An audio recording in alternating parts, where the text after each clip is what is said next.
அஸ்ஸலாமு அலைக்கும் வரஹ்மத்துல்லாஹி வபரகாத்துஹு. அளவற்ற அருளாளனும் நிகரற்ற அன்புடையனுமாகிய அல்லாஹ்வின் திருப்பெயரால் துவங்குகின்றேன். கற்றுக்கொள்வோம், கடைப்பிடிப்போம். தினமொரு தகவல் எண் 1222. தலைப்பு: அல்லாஹ்வின் நற்செய்தியும் எச்சரிக்கையும். தொடர் 1.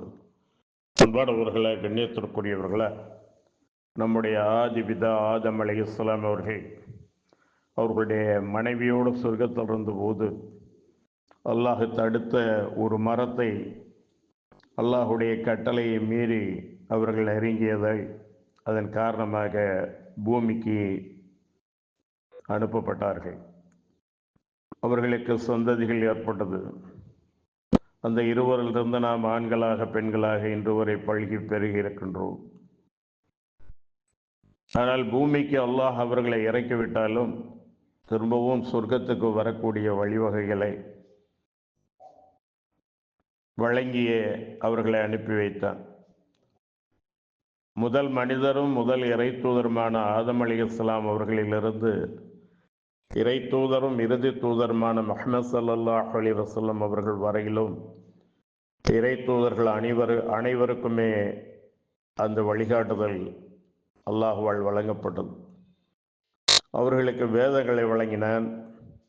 அந்த வேதங்களை விளக்கக்கூடிய ஞானங்களை வழங்கினான்.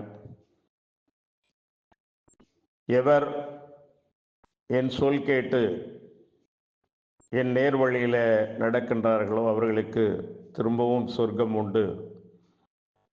எந்த சொர்க்கத்திலிருந்து ஆதம் அலைஹிஸ்ஸலாம் அவர்கள் பூமிக்கு அனுப்பப்பட்டார்களோ அதே சொர்க்கத்திற்கு ஆதமும் அவர்களுடைய சந்ததிகளும் நிச்சயமாக வரலாம் என்ற நற்செய்தியும், அதே நேரத்தில் மன இச்சைப்படி சரீர இச்சைப்படி ஷைத்தானுடைய சேவகர்களாக வாழ்ந்து ஏக இறைவனின் போதனைகளை நேர்வழியை புறக்கணித்து வாழ்பவர்களுக்கு எச்சரிக்கையாக நெருப்பு இருக்கிறது, நரகம் இருக்கிறது என்ற அந்த எச்சரிக்கையையும் இறை தூதர்கள் அனைவரின் மூலமாகவும் அல்லாஹ் வழங்கி இந்த உலகை இயக்கி வருகின்றார்.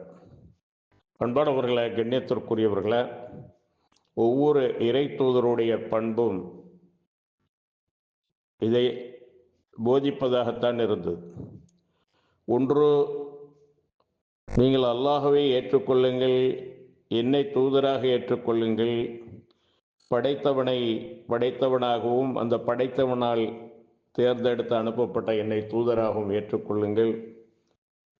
அல்லாஹ் வழங்கிய அந்த நல்வழியை நேர்வழியை பெற்றுக்கொள்ளுங்கள். சுப செய்தியையும் பெற்றுக்கொள்ளுங்கள். நன்மாராயம் பெற்றுக்கொள்ளுங்கள். நற்செய்தியை பெற்றுக்கொள்ளுங்கள். ஏற்றுக்கொள்ளவில்லையா, நான் அச்சமூட்டி எச்சரிக்கை செய்பவன்தான். ஆகவே நரகை குறித்து நான் உங்களுக்கு பயமுறுத்துகிறேன், அச்சமூட்டுகிறேன். அந்த நரகத்திற்கு நீங்கள் சென்றுவிடக்கூடாது என்பதற்காக உங்களை நான் எச்சரிக்கை செய்கின்றேன்.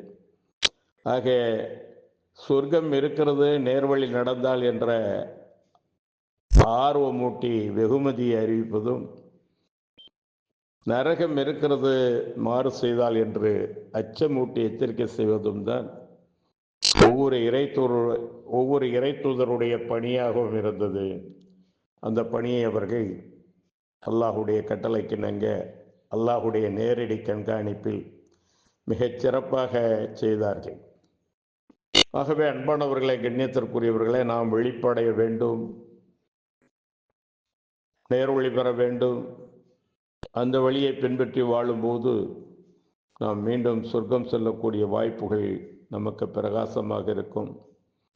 ஆனால் வழிகேட்டிலே தொடர்ந்து இருந்து கொண்டு நற்போதனைகளை எல்லாம் புறக்கணித்தால் நிச்சயமாக நம்முடைய இம்மை மறுமை வாழ்க்கை பாழ்படும், தோல்வியில் அமையும். ஆகவேதான் இறை தூதர்கள் அனைவரும் இந்த போதனையை போதிக்கக்கூடியவர்களாக, அச்சமூட்டி எச்சரிக்கை செய்யக்கூடியவர்களாக, ஆர்வமூட்டி சொர்க்கம் இருக்கிறது என்ற வெகுமதியை அறிவிக்கக்கூடியவர்களாக, நற்செய்தி கூறுபவர்களாக இருந்தார்கள். இது அல்லாஹ்விடத்திலிருந்து அவர்களுக்கு தரப்பட்டதாக இருந்தது. ஆகவே நாம் நற்செய்தி பெறக்கூடியவர்களாக, சொர்க்கம் செல்லக்கூடியவர்களாக, நற்போதனைகளை ஏற்கக்கூடியவர்களாக, அந்த போதனையின்படி நம்முடைய வாழ்க்கையை அமைத்துக் கொள்ளக்கூடியவர்களாக இருக்க வேண்டும். அவர்கள்தான் அறிவாளிகள், புத்திசாலிகள்.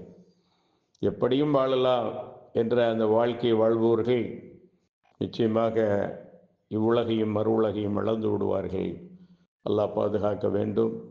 ஆக அல்லாஹுவின் நற்செய்தியும் எச்சரிக்கையும் நமக்கு படிப்பினை தரத்தக்கதாக இருக்கின்றது. குர்ஆன் நெடுகிலும் அல்லாஹ் அச்சமூட்டி எச்சரிக்கை செய்கிறான், ஆர்வமூட்டி வெகுமதிகளை அறிவிக்கின்றான். அவைகளை நாம் பார்ப்போம் இன்ஷா அல்லாஹ். வாஹிர் தஅவானா அனில் ஹம்துலில்லாஹி ரப்பில் ஆலமீன். அஸ்ஸலாமு அலைக்கும் வரஹ்மத்துல்லாஹி வபரகாத்துஹு.